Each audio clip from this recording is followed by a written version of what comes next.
I'd like to welcome you here as we discuss today strength based over deficient focused.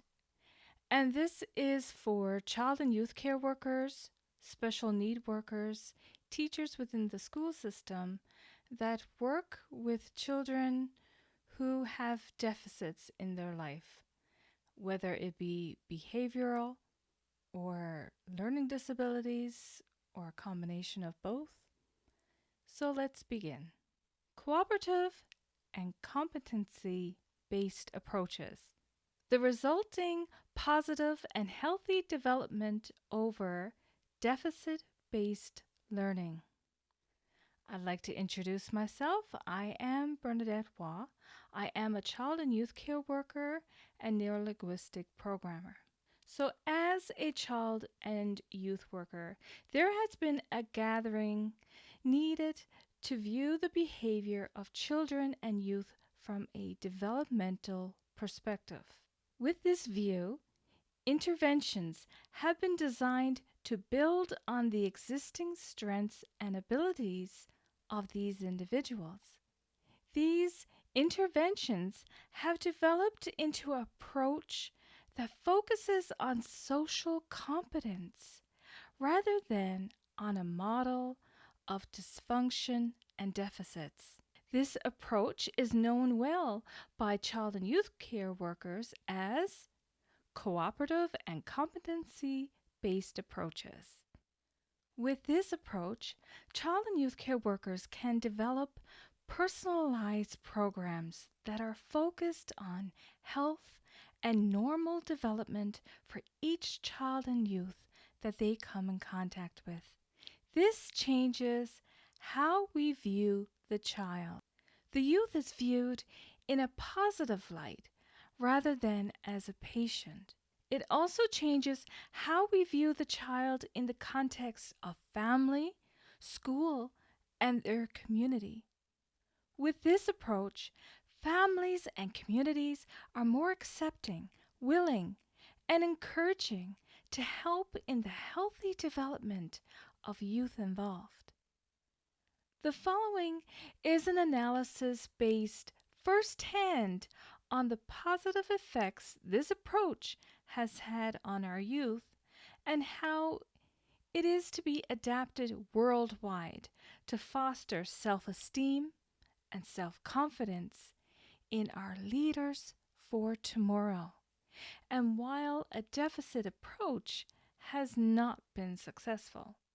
So let's look at the pathological approach. In the past, we have focused on a more pathological approach of trying to cure the child. It has had a negative focus on the deficits within the youth we encountered. It also stigmatized the youth or put them in a box, as I like to put it. Power struggles. When this deficit approach was put in a helping environment, it often resulted in daily power struggles while lowering the youth's self-esteem and self-confidence. With cooperative and competency-based approaches, we can achieve more realistic goals of helping the child become more acceptable and the environment more accepting to them. Uniqueness.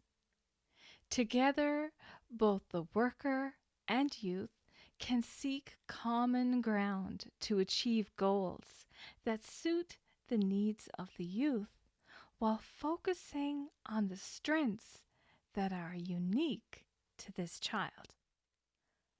Unfortunately, the youth we mostly work with have been negatively influenced and motivated in a significant way by people in their care before seeking our help. These risk factors are now in need of restructuring. Poker chips. What does this have to do with this approach. I once had it said to me that children come with a set number of poker chips. These poker chips represent the affirmations, praise, and encouragement. Through their lives, many people will take away these poker chips from these children with insults and hateful actions. It is up to myself and others like yourself to ensure that we put more poker chips back into the hands of these youth. Each day, these youth are still letting go of their poker chips through the words and actions of others, and that being the negative words and actions of others. Let's give them an easy running start on life, shall we?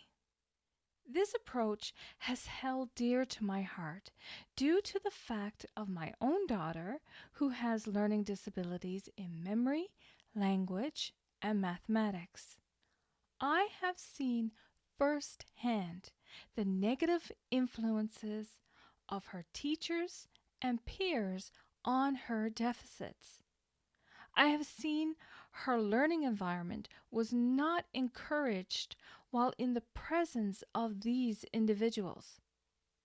The result was a child who hated to go to school, and for due reason.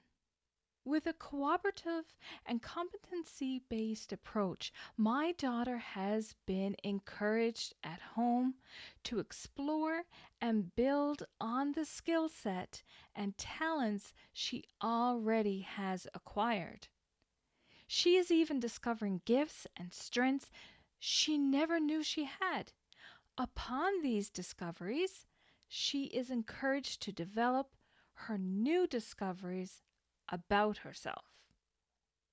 Small goals are worked on gradually until mastered. From there, larger goals are put into place.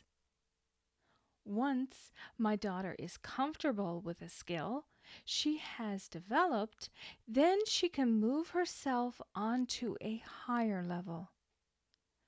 Throughout the process, my daughter continues to receive praise, encouragement, and guidance. She is growing and being led into independent practice. I am her mentor to help her learn and challenge the skills she already possesses, but at her own pace. She is encouraged to refine and practice the skills acquired. Strategies. Many strategies have been put into place with strategic direction that has led into leaps and bounds in the areas of language and memory. We are still working together on her skill set in mathematics while continuing to increase her talents in the other areas not yet mastered. As you can see, whenever this topic is brought to the foreground, it does my heart good that others are exposed to this healthy and positive-based learning. I have already begun implementing this approach when working with children in a learning environment. Learning is encouraged and praised even with the small accomplishments. Enjoying life. Children become more in tune and focused on the task at hand. Competency-based language is also demonstrated, leading to children who smile and laugh when getting through a difficult task. Before, their countenance was that of what I call the funeral look. And my daughter had it for the first few years of school. Whenever she had to get up in the morning, that funeral look came upon her face. It was there all throughout the day. Teachers even wondered if she was even depressed until they would see her playing with others and knew that wasn't the case. Cooperative and competency-based approach. When children are presented with a cooperative and competency-based approach, I have found that they are more open and receptive to whatever you have to teach them. With this openness comes an eagerness to learn more, a zeal to want to do their best, and an improved memory in retaining any information given as their defenses has been put aside. I have always myself come from a problem-solving practice. As a mentor presenting guided discovery, I have always seen the desired final outcome.